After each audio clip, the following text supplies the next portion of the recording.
Hey guys, how are you today? I hope you guys are all good. So let's get into it. Let's review what happened in the Rome Masters final. We'll talk about Geneva a little bit. So that's what we're going to do today. First of all, what I wanted to do is I just want to say, I really think that this was Djokovic's best match on clay since about 2016. He produced the level that he did in 2011 through to 2016, right? And I just really think, it's impressive. And he pushed Nadal, and it's a good job for him. Like, if you remember, in that age, 2011 to 16, we saw lots of tough matches between Nadal and Djokovic on clay. 2000, he beat him in a lot of the Masters 1000, but I'm not going to go through those. But 2012 French Open, he pushed Nadal to 4 sets, went on a run, third, fourth set. 2013, the semifinals at the French Open, Djokovic pushed Nadal, got up 4-2 in the fifth set against Nadal. So that was a good job. High level. 2014 French Open, you saw him up a set and then lose in the fourth set. Then finally beating Nadal 2015 and winning it in 2016. And he beat him in all the other Masters all in that period. But we saw that kind of level for Djokovic. And I think a lot of this came from the fact that, last time he played Nadal, he was humiliated, right? And just to be humiliated by your rival and look like you're not even in the category with them, that's just going to anger you. And you're going to be like, I'm going to get him next time no matter what. You'd rather not be on clay because it's going to be hard to get him again. And I think that fired him up. And then one is the beating, but two is the fact that he had to be there at the trophy ceremony. He talked about his dream getting the most Grand Slams. And to be there as Nadal's the one tying Federer on 20 Grand Slams, he was at 17 at the time. Just to be there and see all his dreams go to Rafa, and he needs to say well done for Nadal to have 20 slams when that's his dream, and he's there as the runner-up as Nadal's achieved that. That didn't have a good feeling for him, and then just getting a beat down against Rafa in any circumstances, especially with such high stakes. And then I just felt like this has angered him and frustrated him, and he's like, I can't wait to get against him again. And that has inspired him to come from a place of desperation and anger and frustration, that I'm going to get you revenge. I'm going to get you the next time. But the problem is he had to play him on clay again. So it's hard. And then Nadal really wanted this 10th Rome title. So he was coming at it. And then we got this great match. Like, I would say the first 5 games, Djokovic is 100% his best. Nadal's at about 70% his best. And we get to 5-all. 70% of Nadal's best and 100% of Djokovic's best on clay is quite a good one. Nadal lifts it, I would say, to around 95% his best to go from 5-all to 7-5. And then I just think that that Nadal's playing like a really good level. And I just think that when Nadal's at 95% of his best on clay, no one can match it, including Djokovic. So then he gets the first set there.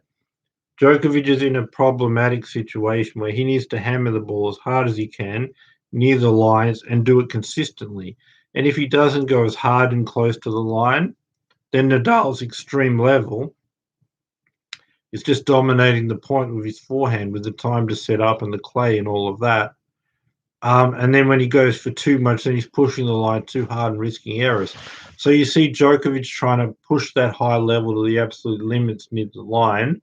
And because it's such a fine line and requires such perfection, some errors. And then when he doesn't push it so close to the line, Nadal just outplaying him, overpowering him. and winning the rallies and getting that set 7-5. But then you see Djokovic keep in the second set that level of like 2011 to 16 Novak we saw. And then that was impressive. But then Nadal dropped down to about 30% of his best. So if Djokovic is at 100% his best, Nadal 30%, it doesn't matter what surface. Djokovic is going to win. And he did win that set 6-1.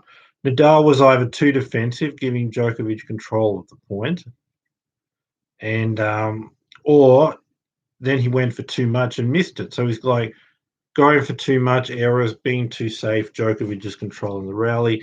Either way, it's a loss. It went like that, and Djokovic just kept that level of consistency of the first set through to the second. But with Nadal's level dropping and him maintaining it, he was too good there in the second. And then as we move through to the third, Nadal picked up that level back to the first set level. Djokovic kept maintained his level the whole match through to 2-all. But then at the 2-all game on serve, you see Nadal dropping it back to the second set level, going down break point, and then again, when he drops it down, Djokovic comes over the top. But then Nadal felt like he had nothing to lose, just decided, I'm going to go for it. He attacked, he was the aggressor, and just said, like, Djokovic is taking this from me. If I be defensive and then be frustrated that he's pushing me around in the rallies and go for too much, then I'm losing anyway. So he just decides, forget it. I'm not going to be passive. I'm going to go for it. I'm going to put a lot on the forehand. And then now Djokovic isn't in a position to attack. Nadal's controlling the rally, and Djokovic's only way out of that is hammering the ball as hard as he can, really close to the line, hard to maintain. And when those are not going in, there's errors, and when he's not going for that much, then Nadal's just controlling it. And Nadal played it at a high level at the end and really aggressive, forehand down the line, all that kind of stuff. And then he was in control of the points unless Djokovic was willing to hit it as hard as he can near the lines. And then some of them got in, and then they were the odd point at the end of the first set that Djokovic won. But the others that missed, it was compounded with some Djokovic errors due to him being forced to go for the lines really hard, and then going between that to stop Nadal dominating the points, and then saying, no, it's too risky to do that. I'll just play a normal rally, and then Nadal overpowering him and win the rallies. So of either Nadal overpowering and winning the rallies, really high level rallies, but Nadal's reaching that end of the third set near his 100% level, being better than Djokovic's 100, being better than Djokovic's 100% level. And then the only thing Djokovic can do is go hard near the lines, and then there's errors compounded with the points Nadal's won by the winners, and then Nadal's winning it. So Nadal's best and Djokovic's best, the time we saw that was 5-all to the end of the first set, and from sort of 2-all break point for Djokovic through to the end. And then you see Nadal's best and clay is better than Djokovic's best, and that's forcing Djokovic to try to play an extreme high level as hard as he can near the lines, and then the errors of Djokovic along with the winners from Nadal, and then he's just blown out of the water, which is what happened at the end of the match. And he's probably tired. He doesn't want to physically, after all those matches the day before, to stay in those rallies. So that's where we have it. Djokovic played more consistently at a high level. But when Nadal was at his best was better than Djokovic's best. And we saw that at the end of the first set from 5-all to the end, and from sort of 2-all break point down to the end of the match. Nadal's best, Djokovic's best. Nadal's best is better, and Djokovic, all he can do is hammer the ball near the line and hope he can maintain it consistently. But it's too hard, and he's not really able to do it. But the rest of the time, when he's playing his good game, best game, not having to go near the lines, just Djokovic's best level on clay. Nadal is off, then he's running over the top of Nadal. And then we saw other parts, like from the first set, from the start of the match to 5-all, when Djokovic is at 100% of his best level, Nadal's at 70%. I also felt like Nadal went too much forehand across court. It's more damaging on clay than hard court, but the forehand down the line is what really damaged Djokovic, particularly at the end of the match. The flat ball from Nadal I felt like this Rome court is the fastest of the sea level other than Madrid. So Djokovic's serve can actually get through the court in a better way than he would in the other, especially at the French Open, where like he can actually get a few free points, but then have control of a rally where he's getting short balls. He's inside the court, finishing and Nadal scrambling in a way that he can on hard court. I feel like in Rome, he's got a lot more points like that. And then he may not have the power to hit through Nadal's defense on clay when it's a rally where they're both hitting it deep, and he's got to get the ball through the full length of the court of clay and then through that slow court and through Nadal's defense. He struggles. But when he's got a short ball and he's now inside the court and he's just hammering a short ball, he's not hitting the ball from baseline to baseline, like full length of the court, from inside the court just to get past Nadal and a full swing off a short ball, then he has the power. So the serve's setting up that. So if the serve's getting through the court faster, then he's in a position to set up and easily get past Nadal's defense without going near the lines, without taking risks. And on this Rome court, he was able to get through the court faster to maybe get a short ball the next ball and come inside the court. But basically that's my review of the final. But if I want to say like, what does this mean for the French Open? The French Open, it's much slower. They've changed the ball. Like 2019 French Open balls, right? They were like the court was slightly slower than Rome, right? But now they're using these slow balls. It's way slower, right? So you saw in the French Open last year.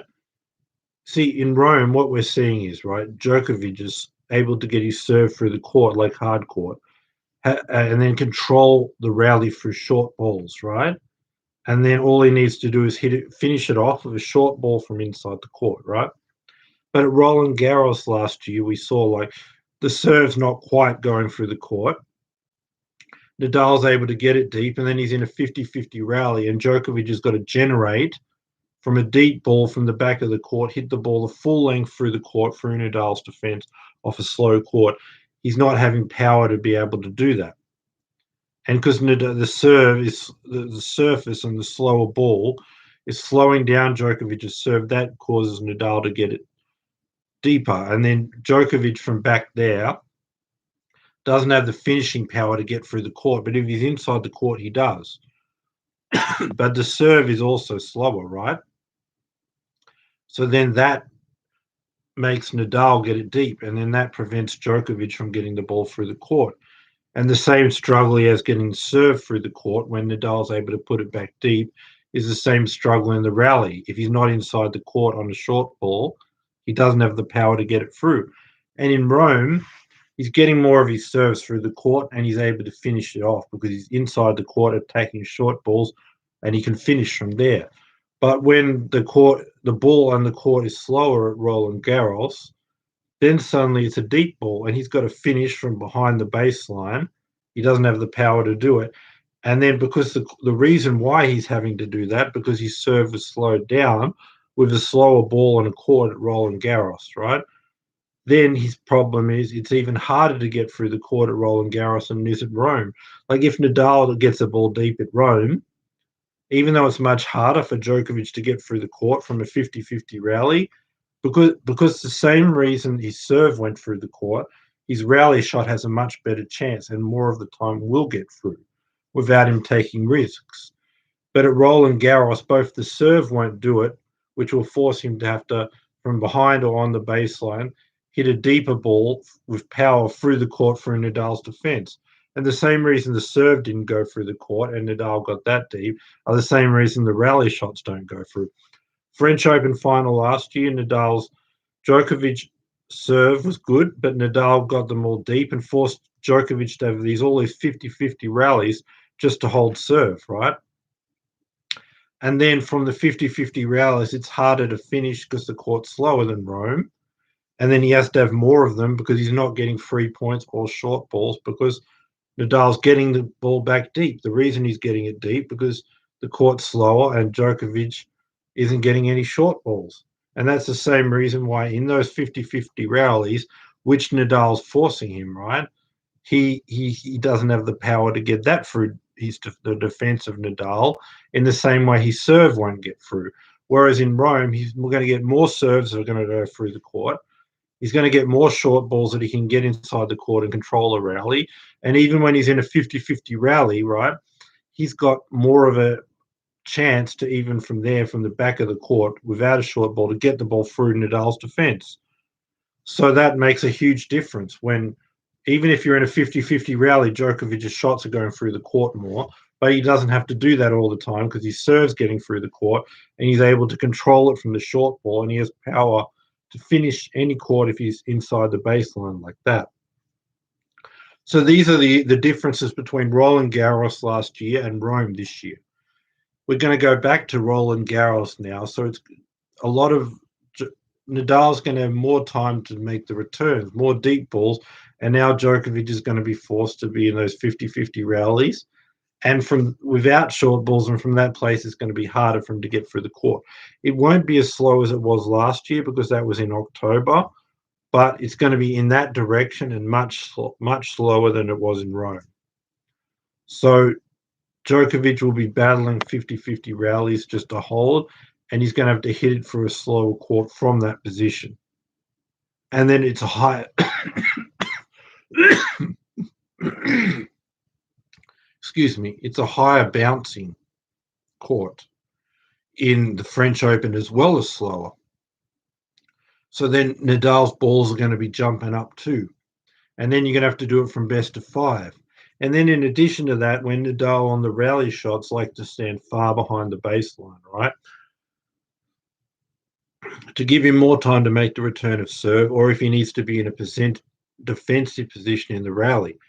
Now the French Open, the back area behind the baseline to right the back where the linesmen stand, there's much more space than Rome. So that gives Nadal more chance to stand further back, which means the ball's going to have to travel further and it would have slowed down more by the time it reaches to Nadal.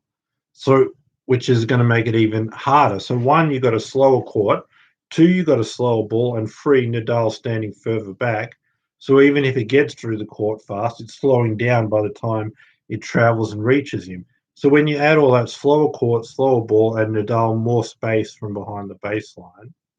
So firstly, you're not going to get the ball through the court at the same speed on the serve or the rally shot if you're Djokovic.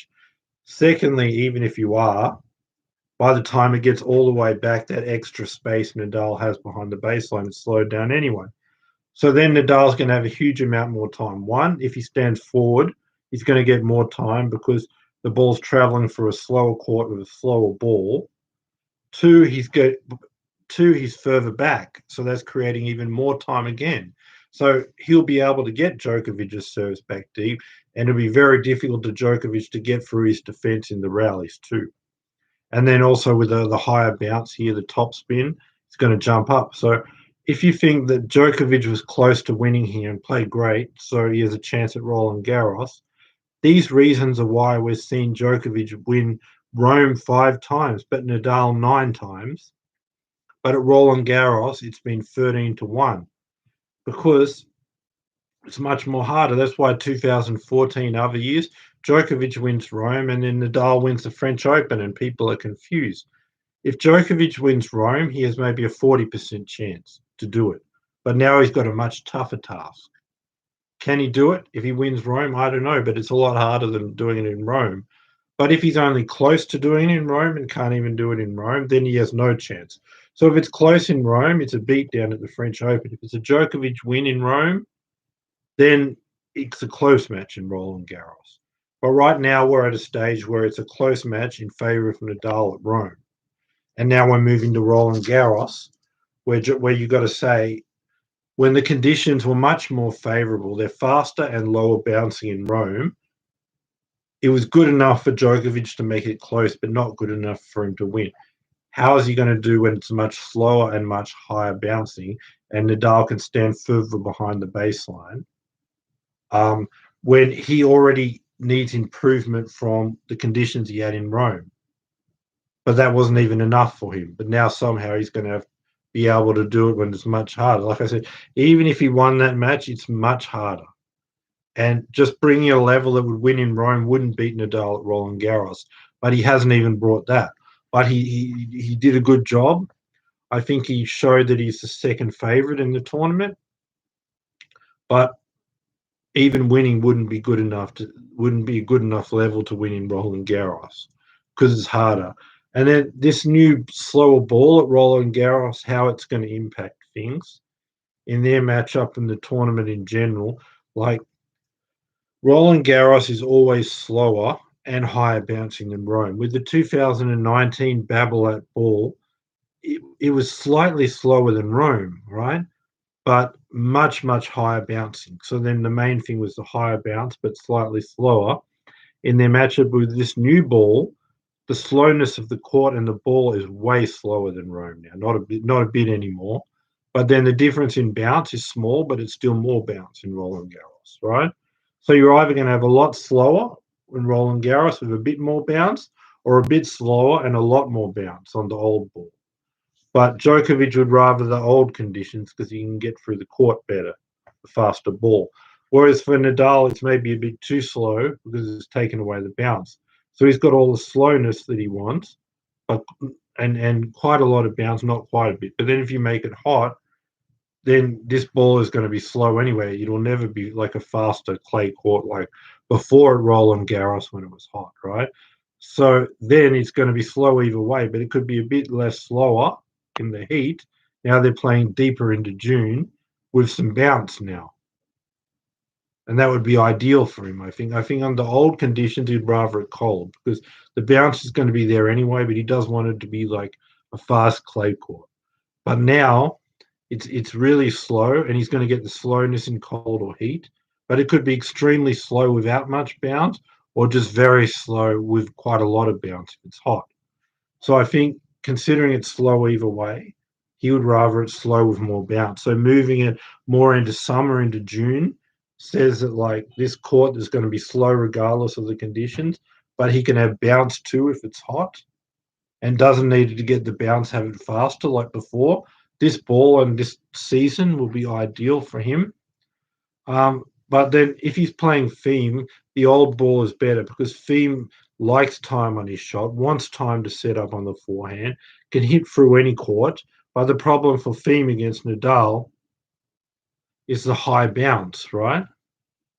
The high bounce is a problem. So for Thiem, this slower ball is better because he wants it slow. He wants time to set up. He can hit through Nadal on any court. So if Nadal's playing Thiem, but then the high bounce of Nadal's topspin on his one hand backhand's a problem.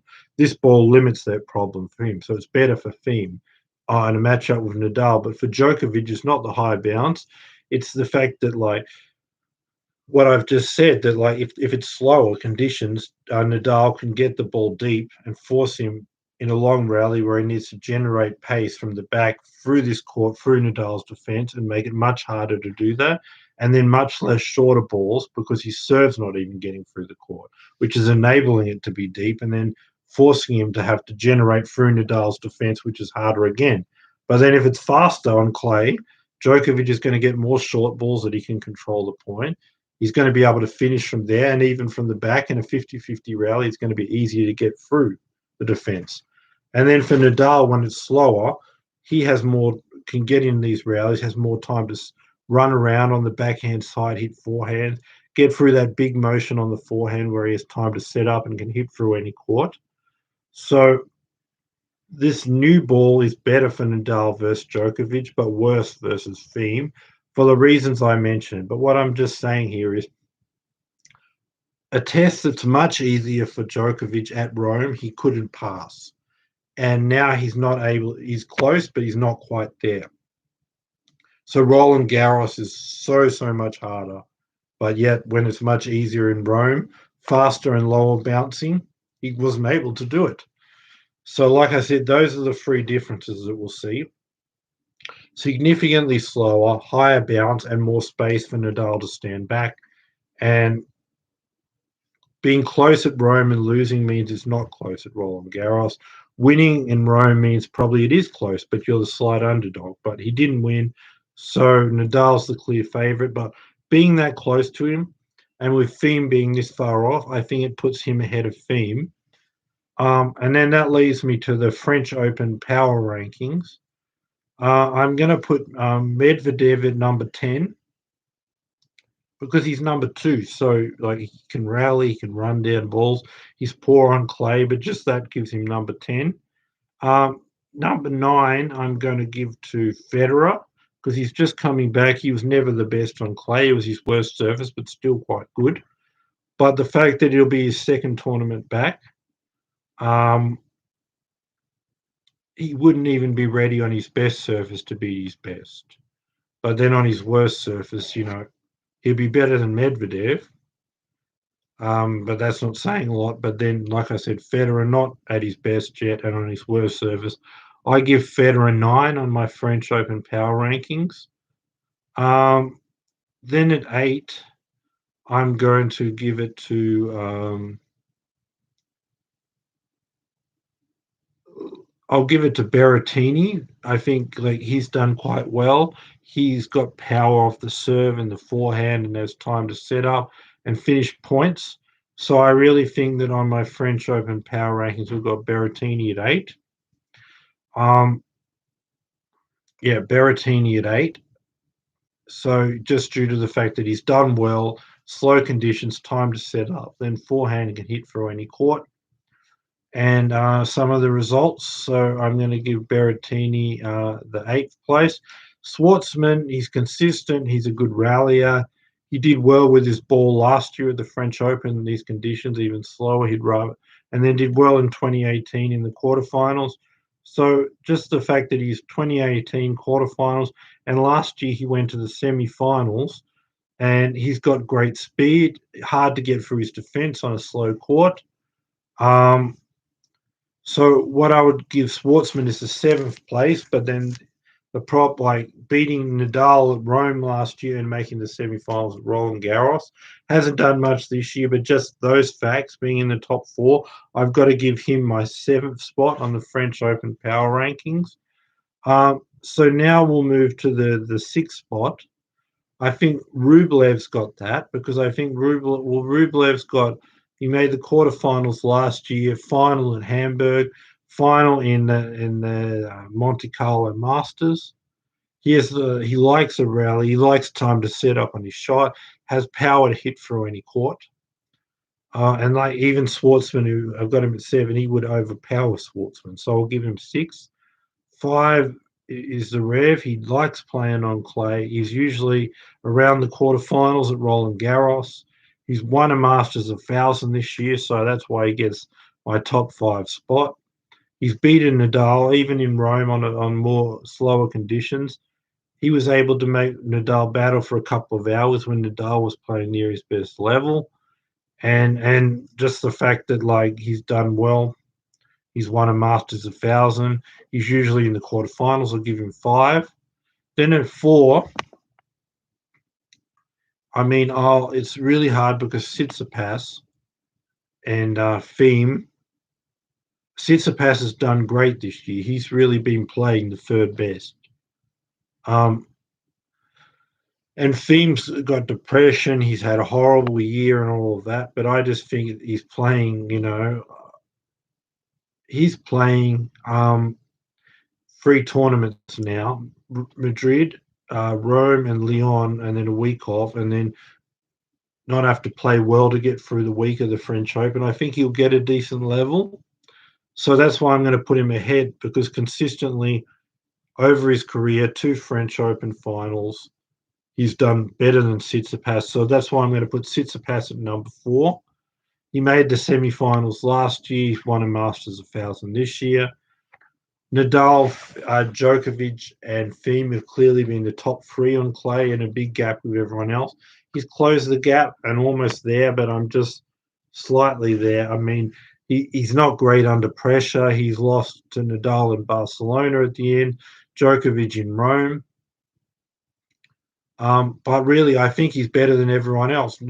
Thiem, who's won a Grand Slam now in that experience on his best surface. Djokovic, the way he played at Rome, and Nadal, but everyone else with this great clay court season of the final in Barcelona, winning Monte Carlo,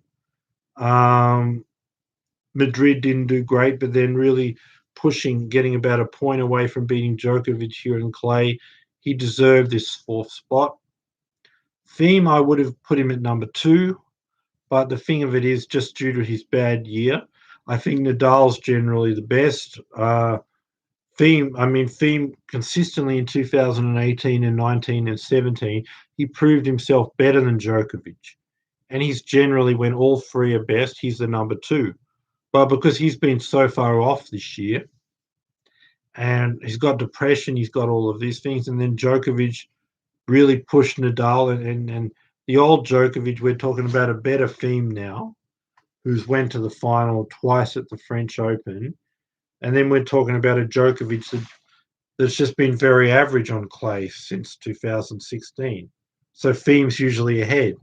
But because Djokovic has produced a match of that 2011 to 2016 Djokovic, which is maybe better than Thiem on clay, and then Thiem is not at the 2018-19 level. He's in depression.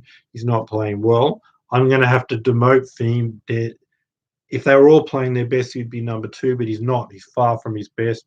And Djokovic has brought back the 2011 to 16 version of himself on clay. So for that reason, I'm switching them and I'm dropping Thiem to number 3 on my French Open power rankings. But if he wins Lyon and finds his best level, I'll probably put him to 2. But for now, he's at number 3 for that reason, because he's having not a great year, and Djokovic has found that best level on clay that he's produced in his career. So then he'll be at 3. Djokovic, basically, I'm putting him ahead of Thiem because, like I said, he played his highest absolute level on clay. What he did from 2011 to 2016, that level beats everybody else, and then pushes Nadal to tough 4-5 set matches at the French Open and then loses. So for that reason, number 2. And then for Nadal, he's number 1 on the French Open power rankings because he's always the favourite at the French Open. The last couple of years, 2019, he only won 1 at Rome. 2020, he got no wins, but yet he won it both times. This is his best lead up to the French Open since 2018. He's won 2 of the 4 tournaments, which, like I said, 2019 it was 1, 2020 it was 0, won both, but this time he's got 2 tournament wins on clay leading in.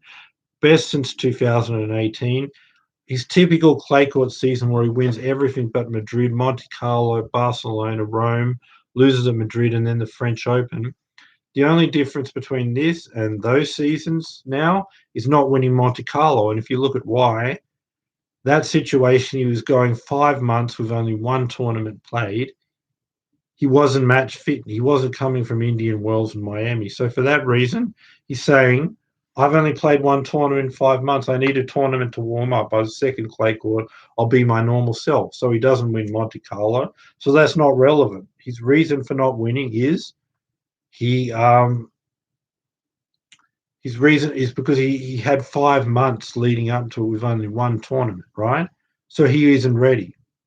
But from that point on, he's his normal self. I'm going to win everything but Madrid at altitude. So then if the only difference is Monte Carlo, then let's think about this for a bit, right?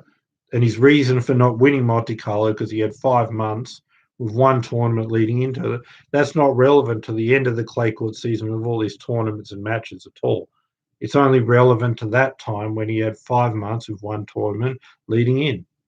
So that's the only reason he lost there, because of the 5 months and 1 tournament. And that's the only difference. Since Monte Carlo, it's just winning everything but Madrid, which he does on any other normal year. And it's the best he's done in the lead up since 2018. It's either been 0 or 1 tournament won the last 2 years. This year it's 2. So he's more of a favourite than ever. He beat Djokovic in Rome, where it's much harder for him to get the win than at Roland Garros. And Thiem, his other competitors, his game is, who really would be the best challenger if Thiem was on fire, but his game is really far from his best to even challenge Nadal. So for me, all of that together, I'm giving Nadal number 1 on the French Open power rankings. But the really close thing in this is always Nadal's clear favourite. Thiem and Djokovic go between 2 and 3, and then the others are quite a bit behind those three. So that's my French Open power rankings. Now I'm going to go and do a quick preview of Geneva and of Federer's return, Geneva and Lyon. So first, let's get into the draw in Geneva. So Federer is got a bye. He's playing Andahar. I think he'll win that. Then probably he'll get Cilic in the next round. He'll win that. Then I think he's going to run into Casper Rudd, which I think will be the semi-finals. And I think Casper's going to get him. Like I said, first tournament really, other than Qatar in about a year and a half. He's not going to be able to be his best level right away, and he's trying it on his best surface. Casper Rudd has been playing all this time, built up fitness, built up a level. He's a lot younger than Federer. Clay is about fitness and all of that. And Casper Rudd at the prime of his career with all his match fitness on his best surface, Clay, similar style of Rafa. I'm saying that in the semi-finals he's going to go out. But I think Federer, with his experience and now getting a few matches, he'll get a set. Rudd's going to take that one. Then the other semi-final, I think it's going to Chapavalov is going to just move through the draw, and I think he'll probably play Manarino, and he'll win all the matches in straight sets. We left with a Rudd, Casper Rudd against Chapavalov. What Chapavalov did to Nadal is say he'll overpower Nadal. He's a similar player as Nadal, but not as good. So I'm saying Chapavalov overpowers Rudd, takes his time away, gets through his defenses, doesn't have time to set up on a forehand, and can't resist that level of Chapavalov in the way Nadal did, because he's basically a lesser version of Nadal. So Chapavalov gets that. So I'm giving the title to Chapavalov over Rudd, and I'm giving Federer a semi-final. So now Lyon, quick preview there. Thiem is there. And this will really answer this tournament, I think. The French Open power rankings, who should be third. I've got Thiem at third and Tsitsipas at fourth. It's their last tournament, and they're the top two seeds. So if Thiem wins, he'll keep his third spot. He should be third favourite. But if Tsitsipas wins this tournament to back up all those other results, he should be third in the French Open power rankings, not Thiem. But hopefully we'll see them play and we'll get that answer in the final here. And I just think it's a bit of an easy run. I mean, he's probably got Goffin in the semi-finals. Should get through to the final there. Thiem, let's see. Oh, he's got Schwartzman probably in the semi-finals. That's a real test if he's at a level to challenge for the French Open, but I'm going to give it to Thiem. And then I'm going to give Tsitsipas is going to move through here and beat Goffin. Thiem over Schwartzman in 3 sets. Tsitsipas over Goffin. And then we'll be left with a Tsitsipas. Yeah, we'll be left with a Tsitsipas. And yeah, I'll respond to you in the chat in just a minute. I'm going to get Tsitsipas, Thiem. I put Thiem at number 3 in the power rankings ahead of Tsitsipas. So this is going to be his chance to prove me right. And then third tournament back on clay, he should be able to find his best level. And his best level should beat Tsitsipas. They both have big forehands and power to get through the court.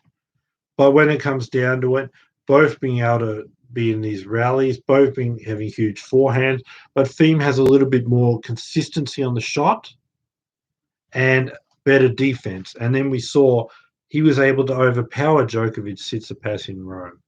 But it was on his racket. He had the forehand to get through a clay court in the way that Djokovic didn't. But Djokovic was more consistent, better on defense, and Tsitsipas wasn't as consistent off the ground, and Djokovic just outbeat him through consistency. Whereas Thiem can match him on the power and beat him on consistency, so he can do what Djokovic did on defense and consistency, and Tsitsipas has a chance to make some errors and be inconsistent, right? But then in addition to what Djokovic has, he has the power to match Tsitsipas. So then, and then I think by this time he should have found his best level, end of third tournament back. So it's going to be close, but I'm going to say Tsitsipas. No, sorry, I'm going to say Thiem in 3 sets. A very tight, close 3-set final, but in the end of Thiem's third tournament back, when he's at his best, he's the second best on clay behind Rafa, and then Tsitsipas is probably fourth behind Nadal, Djokovic. Nadal, Djokovic, and Thiem. So I'm going to give it in a close match to Thiem. And the other one I'm giving to Chapavalov. I've got Federer in the semi-finals. Someone saying in the chat, Rafa is the GOAT. Well, he's on the way to doing so, but it's going to be decided at the end of their career. Big influence, I would say, this Rome Masters, because some people say, oh, well, you can go to weeks at number 1 because Djokovic has got that and he's the best outside of the Grand Slams, and he's still very close to getting the most slams, right? And then his weeks at number 1 shows across all of the tournaments combined, he's been the most consistent. But if you're not the best in either Masters of 1,000 or Grand Slams, and you say, well, I was the best at 250s and 500s, that's why I've got my weeks at number 1. I was injured a bit less. No, that doesn't get you the GOAT, right? It's Masters. So Djokovic would at least need to say maybe he's 1 slam behind Nadal, and at least he's better on the Masters. So then he can say, I was clearly the best outside Grand Slams and then 1 short of you, so I deserve the GOAT title. But now the fact that he's not leading in Masters of 1,000 or Grand Slams, Nadal's ahead of him in Grand Slams, and then in Masters of 1,000 they're tied. So the most important, it's Nadal. Second most important, it's a tie. And Djokovic isn't ahead of Nadal in either category. So I think that's important. What's now happened to tie the Masters of 1,000 tally, and possibly Nadal win the French and be 3 ahead. So that's important in the GOAT debate. Also, some people said, well, the head-to-head. If Nadal was the best, why wouldn't he win? So now their head-to-head is there's only 1 win difference between Nadal and Djokovic. Just checking the exact number, but I know it's 1 more win. 1 more win for Djokovic over more than 50 matches. Yeah, it's 29-28.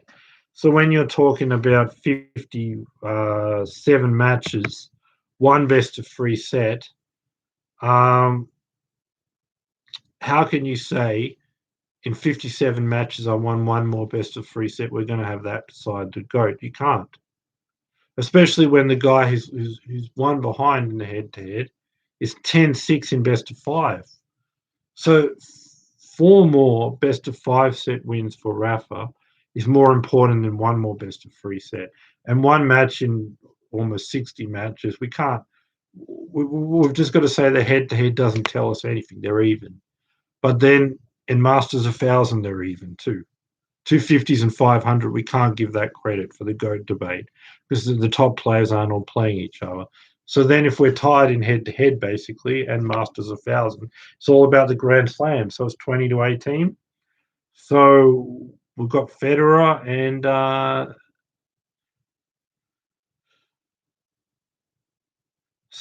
yeah, I'm getting someone in the chat. I haven't verified this, but he's saying it's 20-7 hard court, 19-17.